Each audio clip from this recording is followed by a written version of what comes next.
per square rule. Calculating the electric force on an object. Next is the increase in attention, kinematic methods. Now we are watching the video, and what you understand will tell. Okay? Kулon slow. Let's go. Coulom's law. If two objects have electrical charges Q1 and Q2, and if they're separated by a distance r, then Coulomb's law says that the electrical Coulombic force between these objects is K Q1 Q2 over r squared. K, which you write here as K sub E, E for electrical, is equal to 9 times 10 to the 9 Newton meter squared per Coulomb squared. Now, matter can be electrically charged. Charges can be positive, negative, or neutral. If an object is neutral, it has zero electrical charge. Here's the representation we'll use for a positive charge, a negative charge, and a neutral charge. Coulomb's law says that like charges, that is, charges with the same sign, repel each other, while opposite charges attract. If we put two positive charges close together, they'll repel each other, since they have the same sign. The same goes for two negative charges. If a positive and a negative charge are near each other, they'll attract. And neutral charges won't interact with electrically charged objects. Now, the closer two charges are, the stronger the force between them will be. So let's return to our positive and negative charges. When they're far apart, like we showed them here, the force between them is relatively weak, as indicated by the short arrows. As we move the charges closer together, the forces get stronger, which we show by the arrows getting longer. Coulomb's law is also quantitative. It relates the force between two objects to their electrical charges.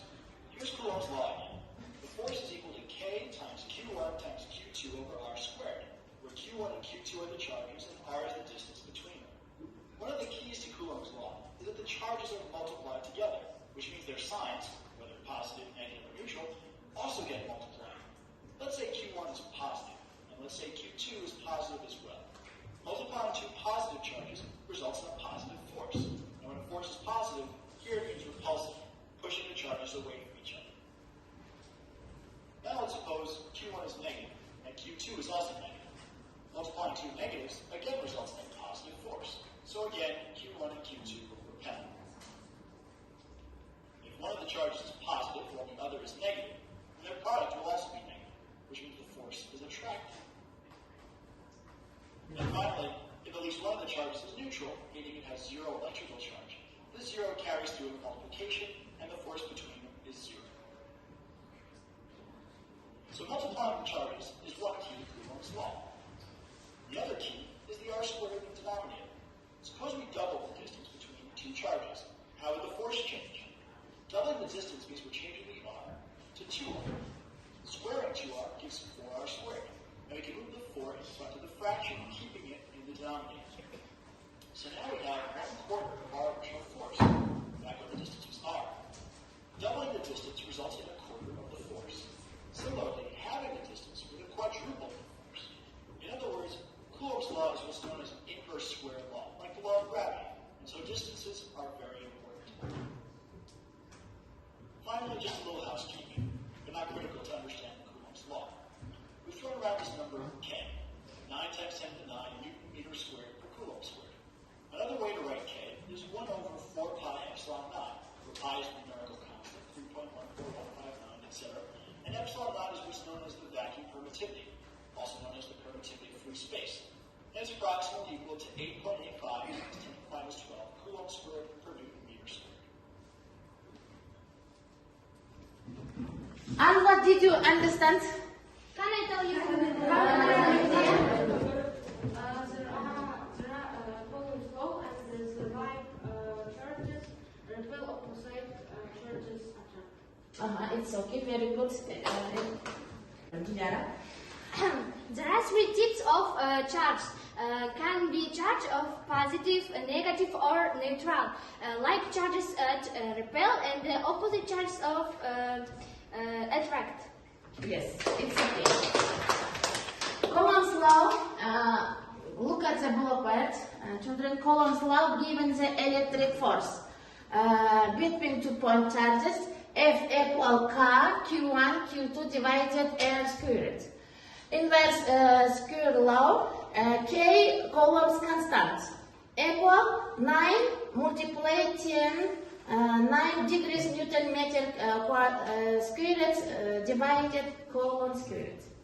Q1 charge on mass 1, Q2 charge on mass 2 are the distance between the two charges. The electric force is much stronger than the gravitational force. In English, please.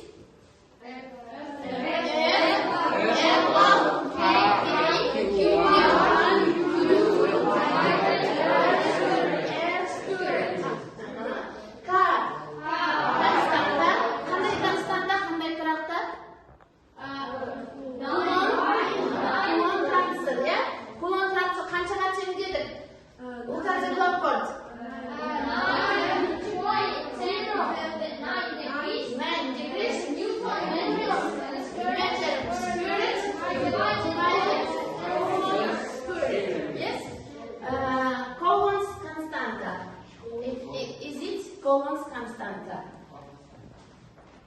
Baccalaureate. Learn baccalaureate. K equal K traksi 9/9 derecesi деген. Ол неге тең екен? Формуласы бойынша 1/4 pi эпсилон 0-ге тең. Вот, математикадан білесіңдер, пи қаншаға тең? In English, please. 3.14.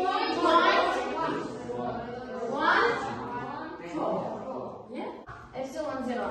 To quantitate the study the forces between charges, we introduce the law of this chapter. The Coulomb's law of forces between 2 point charges in vector from F12, K8, Q1, Q2, and then divided R12. Yes? Equal K first divided 4 P epsilon 0. Q1, Q2 divided R squared R12. Here, Q12 is the force of Q2 experienced because of Q1. R12 is the unit vector directed Q1 and Q. K is called the Coulomb's constant. Yes, K0. Epsilon 0 is the permittivity of free space. Epsilon 0, 0. Epsilon 0, 8.82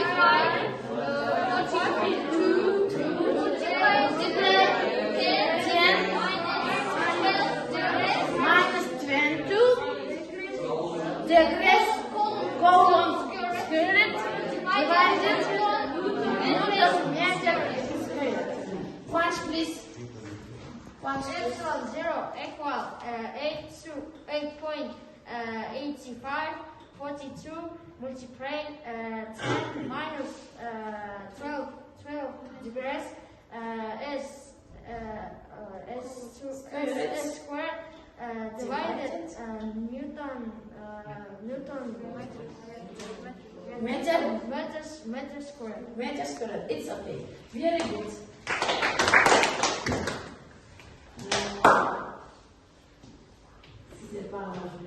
Very good, children. It's okay. It's okay. Next. Medea. Look at the word.